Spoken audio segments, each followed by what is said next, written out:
got our tickets.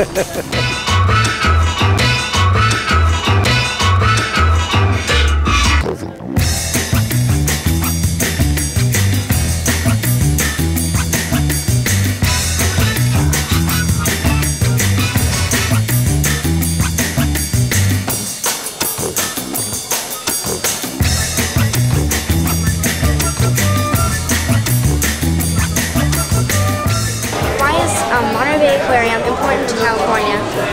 So we are more or less right in the middle of the state, and with that we are getting the Santa Ana winds coming in from the south as well as the North Pacific winds coming from the north, and when they come together that creates a great climate for a lot of species of animals. So we're getting animals that are normally only seen in the northern hemisphere, so like in Alaska, Oregon, Washington, as well as seeing animals that more live in Southern California or Baja California. So about 1950, or for about 50 years, this entire street, this entire cannery row, was all sardine canneries. And over time, they realized, or scientists had realized, you know, we're fishing way too much. We're not able to sustain ourselves. You guys are not going to have enough fish in a few years. No one listened to them. They kept still fishing as they did, and soon enough there wasn't enough fish to sustain them. So one by one all of these canneries were closing down, and the last one was Hogden, which was located right here. So they were the fourth scientists. They had this idea of getting an aquarium started. So because of those four, and one of them was Nancy Packard, who everyone knows, Hewlett Packard, David and Lucille. So she got her parents heavily involved, and with that, that's really the start of the aquarium. Are there any endangered species here? Oh yeah, absolutely. So the main one that we're all concerned about is the southern sea otter.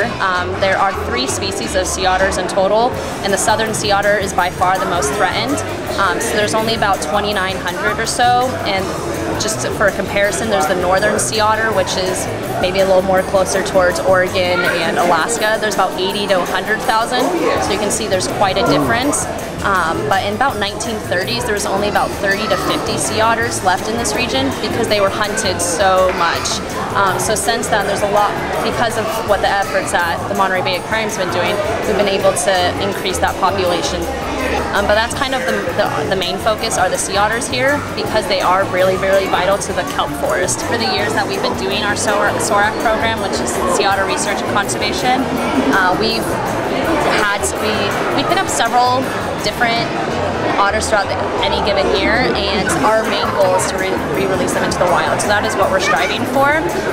Sometimes if we pick up an otter and we think that they won't do well in the natural world, then we'll keep them here as part of our surrogate program. So we'll train them to become a surrogate mother. Our surrogate program that we do here is anytime that a pup is abandoned from her mother out in the wild, they need their mother in order to learn the traits that they need to survive. So what we do with our surrogate mothers is kind of a step-in mother. So this surrogate mother will come in and actually adopt the pup that we've given her, and she'll teach the pup how to feed effectively, how to dive effectively, and just all the things she needs to know in order to live out in the wild. Anytime that we do release any of the otters, we do have tags for them and a radio transmitter for them. So we try to be on top of them as much as we can.